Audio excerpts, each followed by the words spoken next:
is Abby Alter. This is Adam Myers. and this is our project.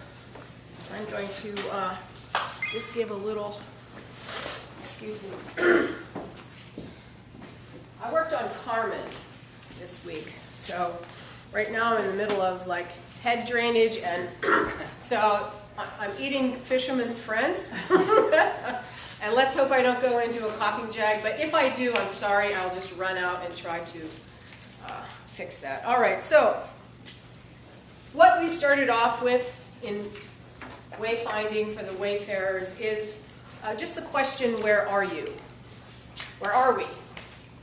That's a hard question to ask, because you can determine it by location, but you can also determine it by your position in your own life. So it's a kind of a complicated question if you take it and think about it for quite a long time.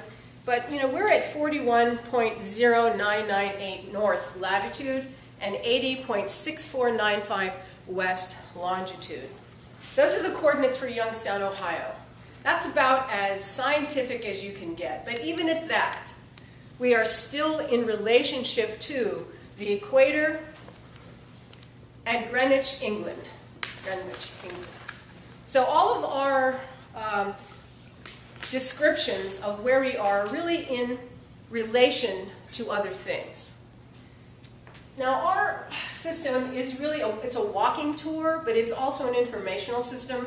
And what I think about when I'm walking around places like Youngstown is where I am, what's been there before, and what have I done here. So there's three components. The first one is just a location. We're here, and our eyes only produce or only give our brain 10% of what we really see. The other part of it is proprioception, where we are, turning, and then the other part is memory. So what I feel is when we are trying to get a directional system, even for a town of Youngstown, I think you have to ask, where are we, where were we, and where are we going? So I think that you can implant in a directional system little tidbits that can give you those jump-off points. For example, I walk downtown Youngstown, the first thing I think about is walking through that arcade off of Federal Street, where there are all those little shops, and I'm a little kid and I'm with my mom, and we are going to have a juice at the health food store. Now that health food store then moved to Federal Street, and then it moved to Market Street. But that man there with the dark hair, and I can't remember his name. Yes. So that man turned me on to health food. And my sister and I went on to open up a vegetarian restaurant, just because I ran into that man and he was so compelling. And that man then became like an icon for me of Youngstown. Then my second big memory is sneaking into the clubs on Federal Street when I was in high school with a fake ID, because Youngstown was the place to be if you wanted to go see music. And so back then, and I'm pretty old, so we're talking about the 70s, right? Pennsylvania driver's license were a piece of paper. And if you were clever enough, you could slice your age off and then get a pin, and you could re-ink your date of birth. So for me, I have Youngstown is this hub of really exciting music and health food. Now that's my impression of Youngstown. But the thing about impressions is that you have to have sense of place, you have to have smell, you have to have a 360 view of things. We have locators in our phone. The problem with a locator in your phone is that you can only go where you already know. So you think, I'm going to go to the Covelli Centre. Plug in Covelli Centre. Then you go to the Covelli Centre. I'm going to go to the Butler. You plug in the Butler. It takes you to the Butler. But what about all the things that you don't know about? And that's my problem with that. So there's no sense of discovery there. So if you have a location system where you are directed to odd things, you're still going to get to places, but if it shows you little tidbits along the way, then your sense of place, your sense of history, your sense of your own history, your sense of Youngstown's history is all kind of meshed into this system where it doesn't exactly tell you, it just indicates, so that there's a sense of discovery along the way. And that's kind of what we really worked on here. And Adam's going to talk about the feel and all of that, but that's the kernel of what we started with. How can we have a location system that not only directs you in a specific geographic, what am I trying to say, GPS indicator, but also, you know, historical things and history of Youngstown in your own history. So, go ahead, Adam. Right. I think that's important. What we wanted to do was have a way to get around the city where you would discover things, and importantly have a sense of play, something that was fun.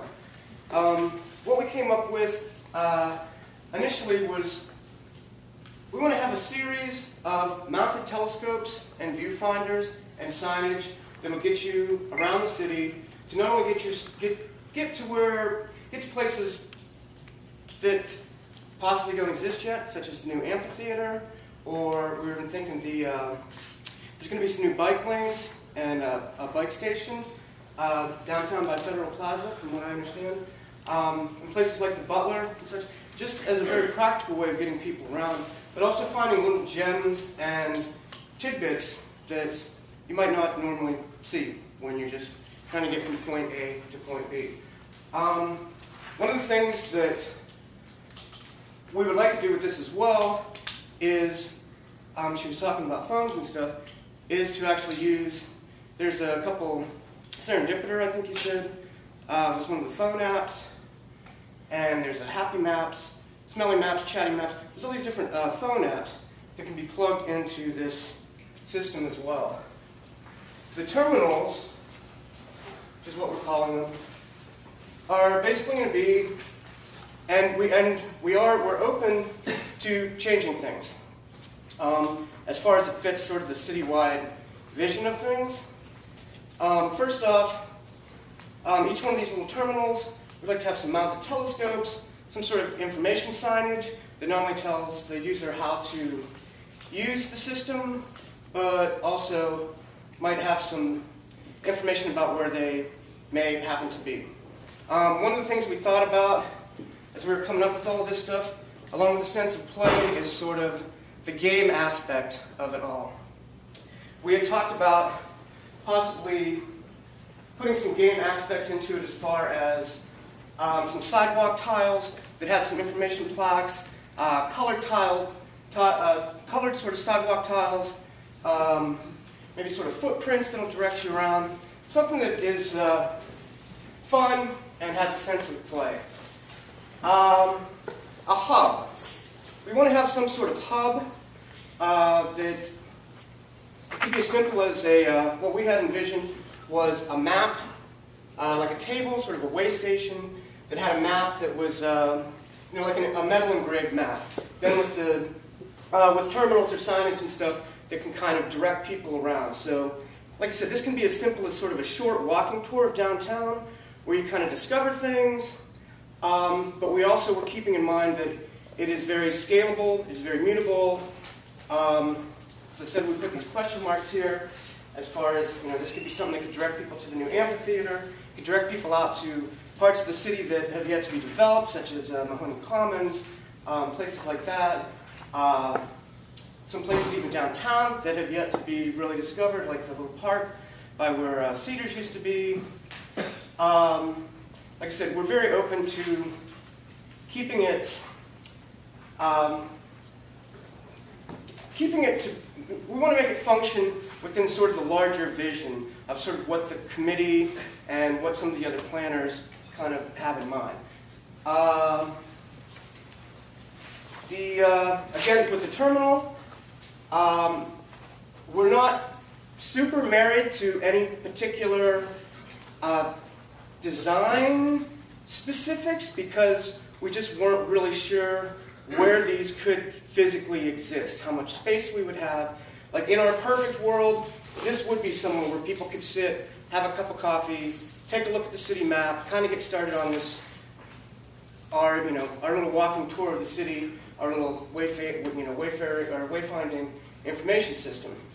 Like I said, where we would like to do it is in front of the new hotel that's going to be built. I think that would be a great location for it. There's great lines of sight.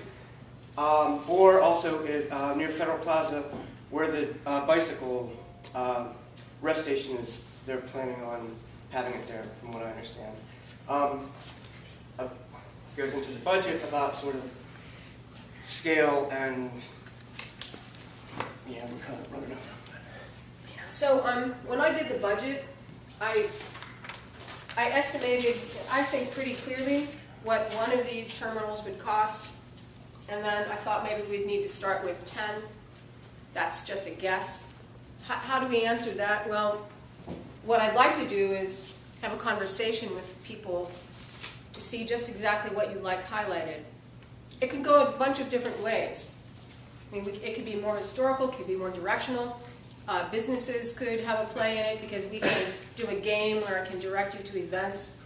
Because the telescopes mounted in these housings are going to be able to move, so that you'll be able to tweak the system and allow you to look at something that might take you to someplace else, so that every time we have something going on, if you wanted to, we can tweak it so that you can follow a path to wherever it is. I mean, they could be fastened securely to sort of, they'll be looking at a specific thing, but they can be moved yeah, depending on what you want to look at.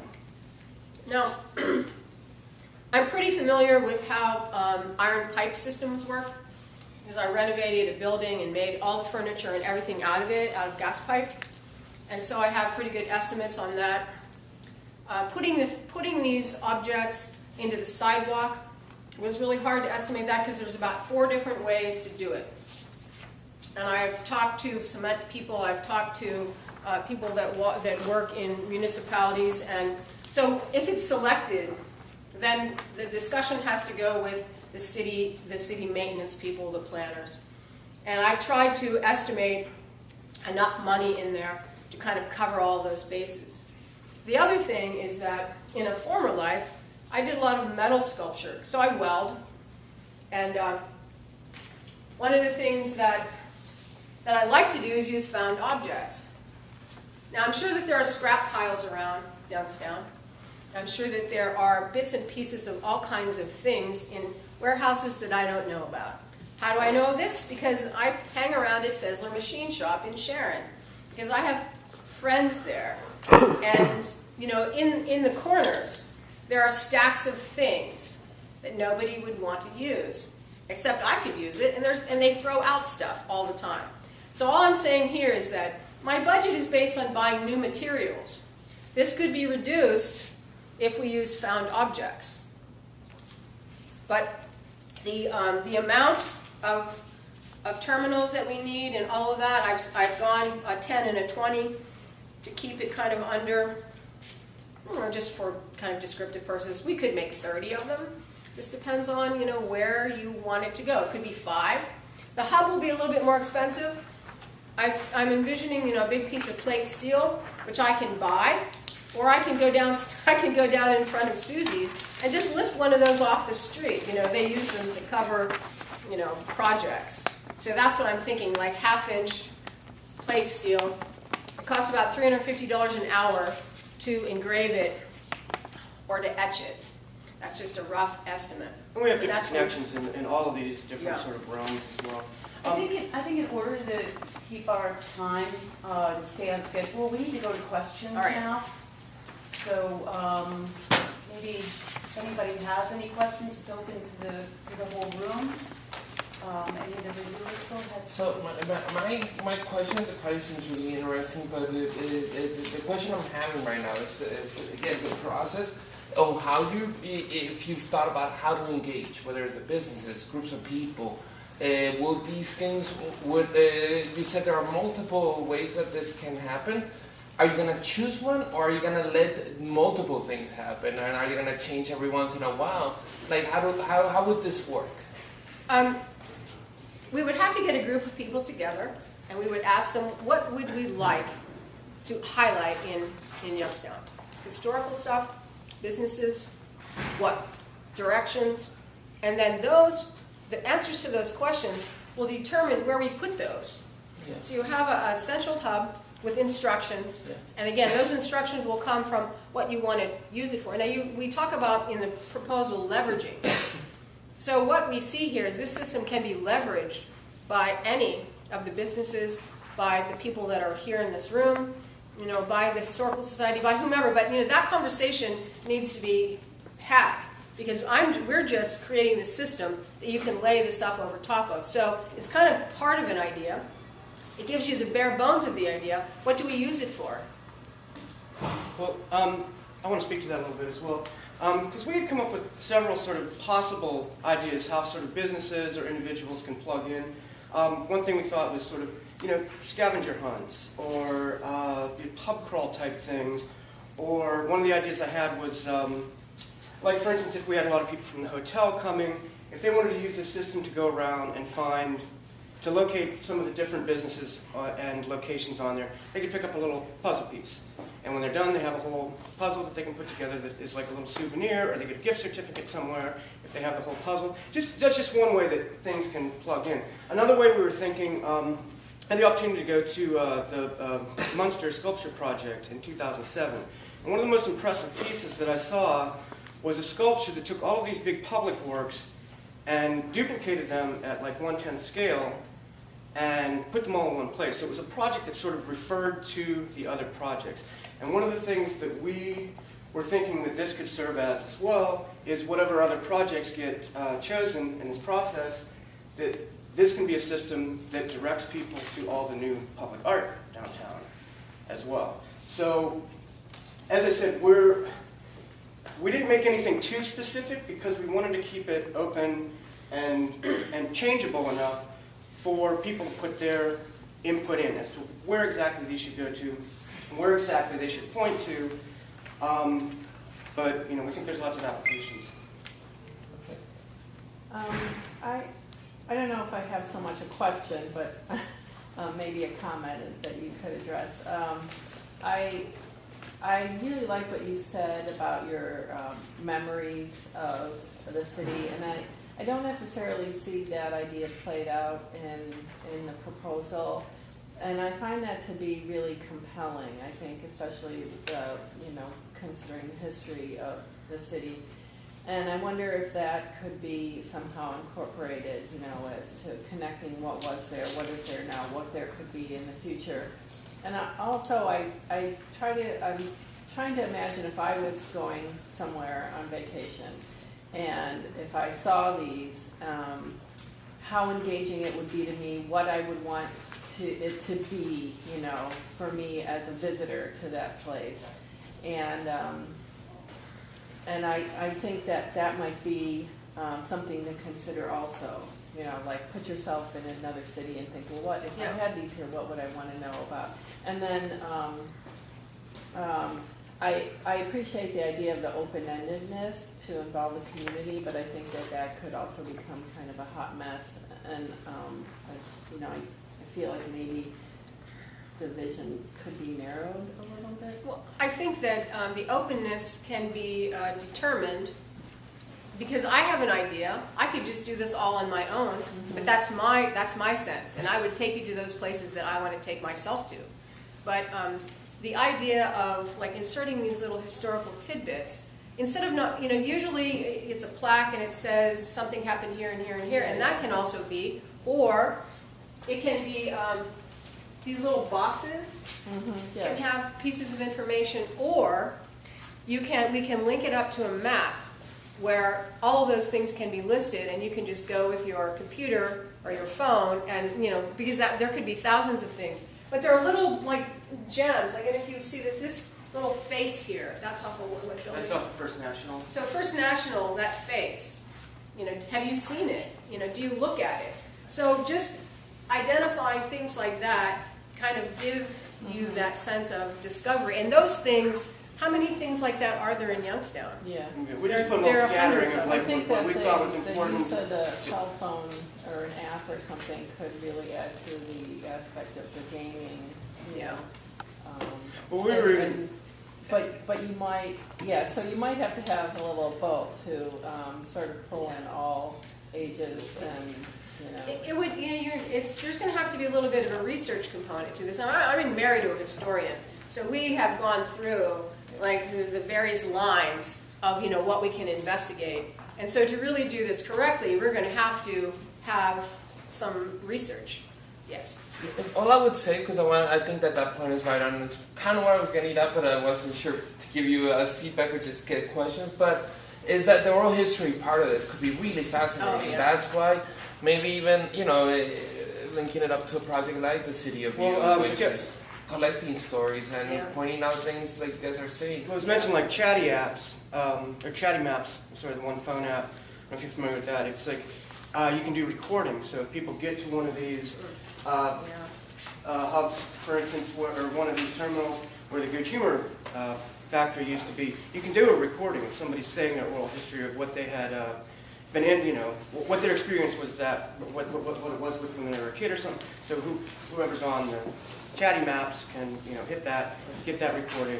Gettysburg does that now. So as you walk around the battlefield, if you hook up to the app, you can, you know, hear all kinds of stories. And I just found that incredibly compelling. And so this is underlying this.